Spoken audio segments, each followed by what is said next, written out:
Merci Salvatore. Le temps nous étant déjà compté, je passe immédiatement la parole à Monsieur Daniel Fasquelle, maire du Touquet. Bien, écoutez, bonjour à tous. Madame la vice-présidente du conseil départemental, Madame Nachel, Monsieur le président Salvatore Stella, Monsieur le président Laspren, Ronan Lagadec, et un grand merci à toi, cher Ronan, parce que je sais que si nous sommes ici, c'est aussi parce que tu as fait le lien.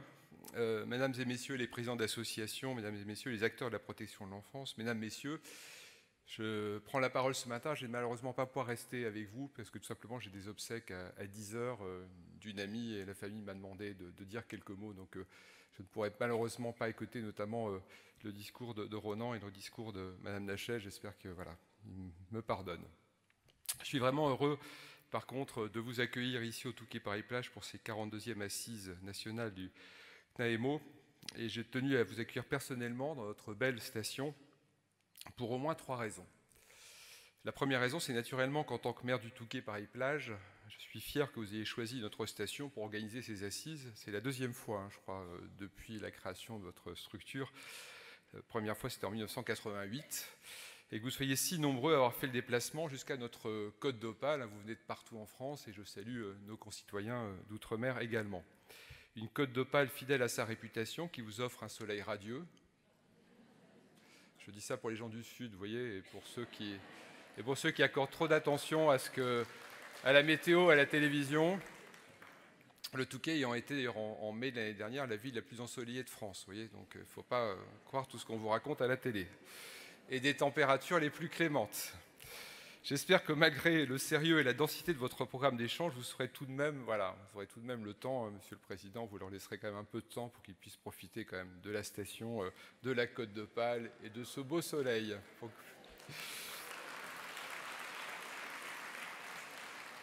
J'ai l'impression que je me suis fait le porte-parole d'une partie de la salle, là, Monsieur le Président. Le Touquet poursuit son renouveau et le Palais des Congrès qui vous accueille durant ces 3 jours est l'un des marqueurs les plus forts. C'est vrai que la station est en plein essor, en plein développement. Nous avons beaucoup investi et vous inaugurez quasiment ce Palais des Congrès et cette salle Ravel, puisque on a inauguré officiellement le Palais des Congrès il y a 2 ans. 15 jours après, c'était le Covid. Donc il est resté fermé pendant quelques mois, mais voilà, on est heureux en tous les cas de l'ouvrir. Et je crois que c'est la première fois, monsieur le directeur du Palais des Congrès, qu'on accueille un congrès de 2000 personnes ici. On en est vraiment très heureux et très fiers. Donc merci à vous avec nous d'inaugurer aussi, d'une certaine façon, ce nouveau Palais des Congrès. La deuxième raison pour laquelle je tenais à être présent ce matin, c'est naturellement, le besoin de m'adresser à vous tous, m'adresser à celles et ceux qui, tout au long de l'année, animés par une volonté farouche de venir en aide et d'accompagner, ne ménagent ni leur temps ni leur énergie au service de l'enfance. Vous êtes celles et ceux qui cherchent des solutions pour demain, pour l'avenir de nos enfants. Et qu'y a-t-il de plus précieux que nos enfants ? La protection de l'enfance, ce n'est pas qu'un concept théorique, l'application de textes de loi, vous le savez mieux que quiconque, vous êtes sur le terrain au quotidien et vous savez combien la mise en œuvre de ces textes et de ces principes peut parfois être ardue. Votre expertise, votre connaissance des difficultés est essentielle.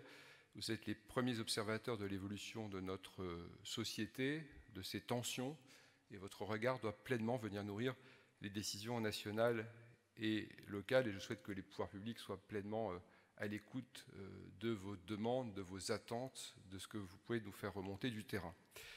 Je sais aussi le manque de moyens que vous vivez parfois, je le vis ici concrètement dans ce territoire, la surcharge de travail souvent, mais je sais aussi votre professionnalisme, votre écoute et votre capacité à répondre toujours présent lorsque les difficultés l'obligent.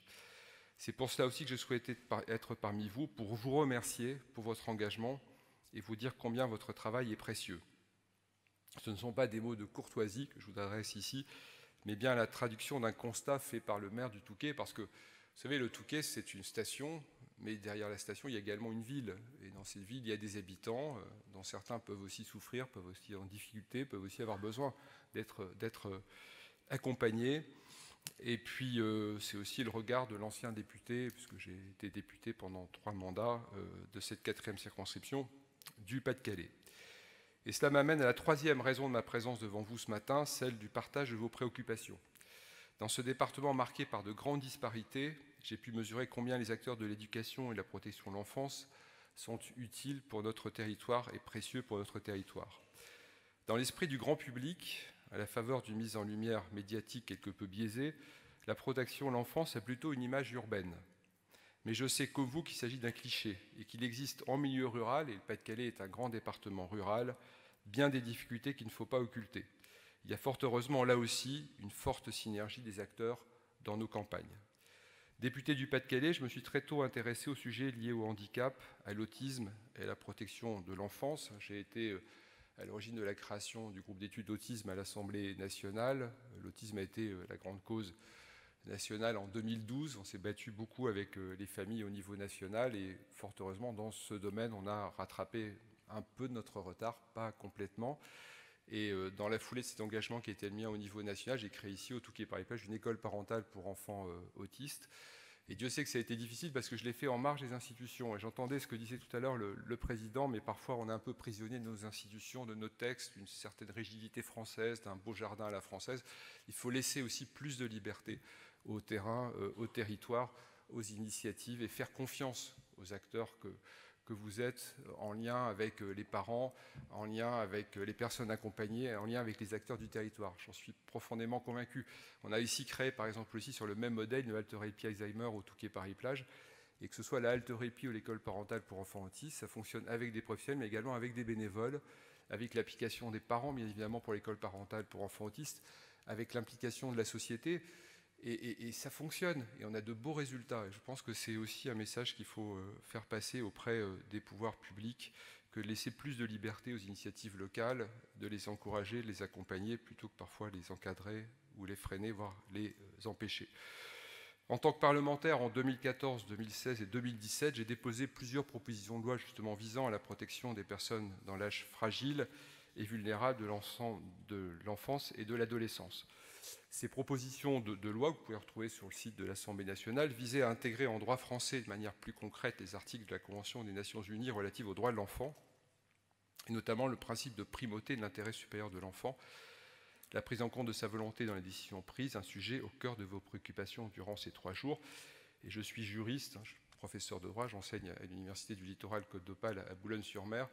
Et si vous regardez les condamnations dont la France a fait l'objet encore récemment pour ne pas respecter certains textes internationaux européens dans le domaine de la protection de l'enfance et de l'enfance, on n'a pas parfois de quoi être fier de notre pays. Et on a dans ce domaine beaucoup à faire aussi et à regarder aussi ce qui se fait ailleurs. Et je crois que c'est aussi votre volonté, monsieur le Président. Je crois qu'il y a un d'experts venus du Québec, par exemple, qui interviendra durant ces journées. C'est très intéressant aussi de regarder ce qui se passe ailleurs dans le monde et de pouvoir s'en inspirer pour être le plus efficace encore dans la prise en compte de nos enfants et de leur intérêt et de l'écoute de leurs paroles.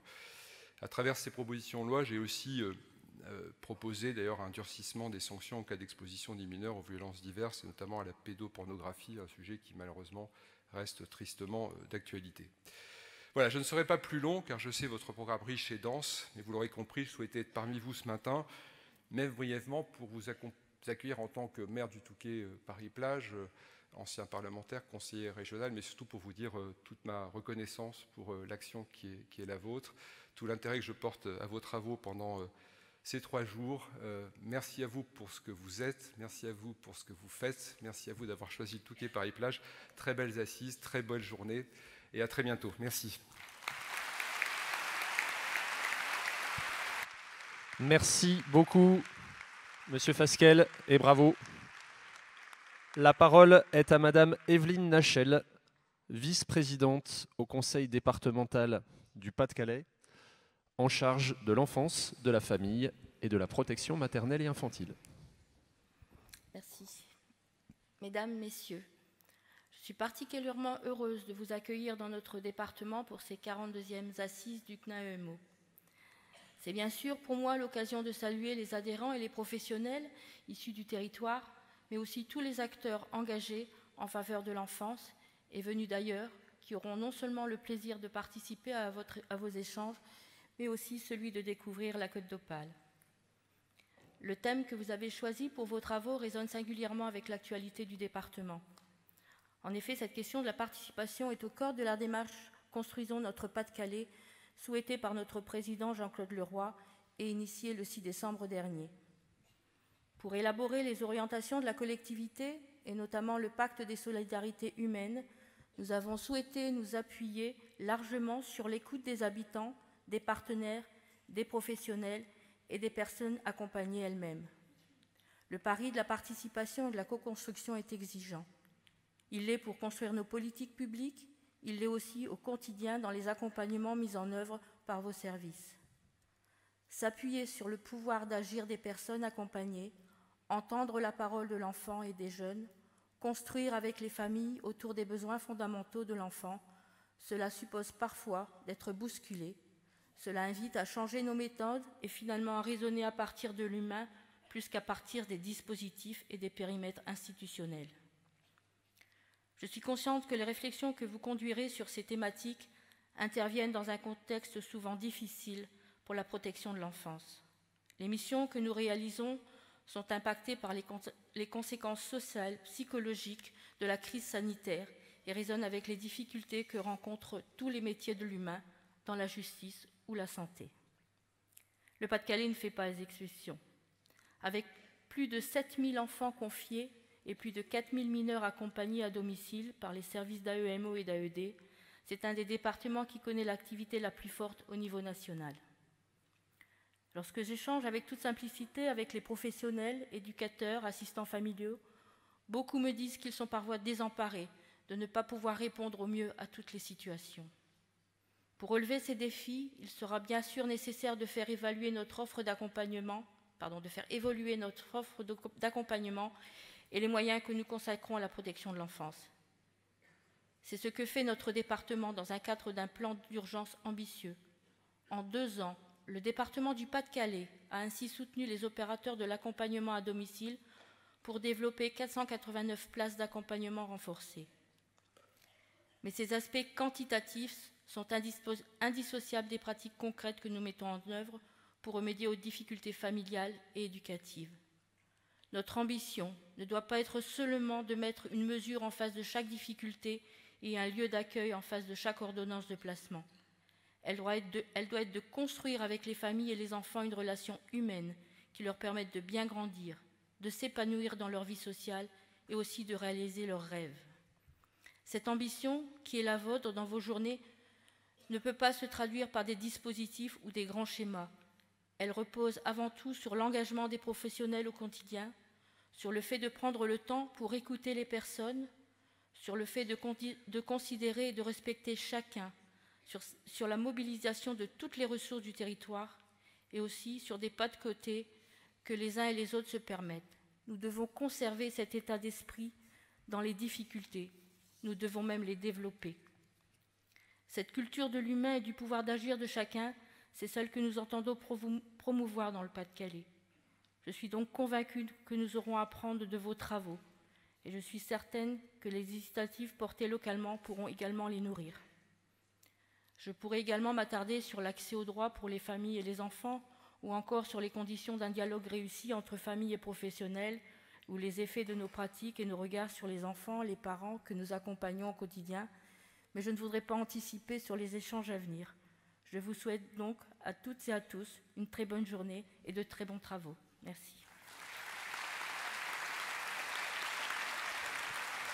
Merci Madame Nachel. Je passe la parole à Monsieur Lagadec, président de l'ASPREN, représentant les associations organisatrices des assises. C'est toujours difficile d'ouvrir des assises quand on est le dernier. Je pense que beaucoup de choses ont été dites et je participe à tout ce qui a été dit et je valide tout ce qui a été dit. Donc je vais essayer d'être simple et de ne pas vous embêter avec un long discours. Donc Madame la vice-présidente, je vous remercie de votre présence aujourd'hui.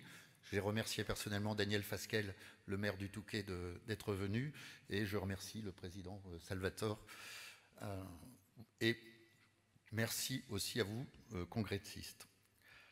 C'est avec un grand plaisir que j'ai l'honneur, en qualité de président de l'ASPREN, d'ouvrir les 42e assises du CNAEMO, intitulé « Pour un réel pouvoir d'agir des personnes accompagnées », 20 ans après la loi de 2020. En votre nom, de 2002, pardon. Merci de me l'avoir fait remarquer.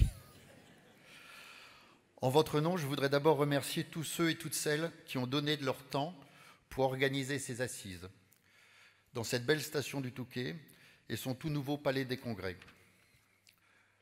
Notre association œuvre depuis de nombreuses années dans l'accompagnement des enfants et de leurs familles. C'est une vieille dame qui a vu le jour en 1895. Dans un premier temps, sous les principes du patronage, elle favorise l'accueil et la réinsertion des enfants condamnés et abandonnés, principalement en orphelinat et dans les fermes de la région.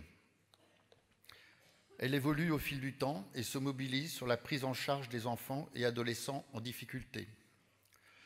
Elle jouera un rôle important entre 1939 et 1945 en accueillant des enfants juifs et notamment ceux sauvés lors de la rafle du 11 septembre 1942 à Lille.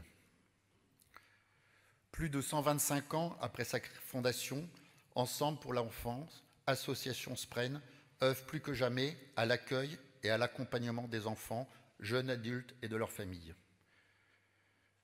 L'association mène son action dans une approche la plus personnalisée possible, centrée sur la situation de chaque enfant, sur sa famille et adaptée à ses besoins. Fort de notre expérience sur les 4 territoires où nous intervenons, Lille, Métropole, Roubaix-Tourcoing, Flandre et Côte d'Opale, la Spren s'est toujours adaptée aux mutations sociales, aux changements en réfléchissant sur ses pratiques. Au fil du temps, la réflexion a fait son chemin. De chantier en chantier, de copile en copile, nos équipes ont tenté de s'adapter afin de répondre au mieux aux enfants, aux familles que nous suivons et accompagnons tous les jours. Répondre aux besoins de nos 4 territoires est une partie très importante dans l'élaboration de nos chantiers. C'est pourquoi, au fil du temps, la Spren a eu besoin de participer à des mouvements nationaux comme le CNEEMO et de s'impliquer activement dans son fonctionnement. Nous y comptons de fait des administrateurs, des délégués régionaux et sommes heureux de cette collaboration et de cette opportunité de participer aux réflexions à l'échelon national. Être en capacité d'échanger avec ses homologues partout sur le territoire national est une force qui permet au Carrefour d'être reconnu par les plus hautes instances du pays. C'est pourquoi nous avons naturellement proposé notre candidature afin de porter ces assises avec d'autres associations des Hauts-de-France. La loi 2002.2, 20 ans après l'enfant et sa famille au cœur du projet, même si nous avons tous tenté d'œuvrer en ce sens, s'arrêter, faire un focus nous semble indispensable. Je suis content, en ma qualité de président de Ensemble pour l'enfance, Association Spren, très content que nous puissions profiter de ces 3 jours pour réfléchir ensemble, avec l'aide de nombreux intervenants, sur ce thème important. Je vous souhaite à tous et à toutes de très belles assises et encore bienvenue à chacun et chacune d'entre vous. Bravo et merci Monsieur Lagadec pour ces mots d'introduction. Merci également à Madame la vice-présidente, Monsieur le maire et Monsieur le président du CNAEMO.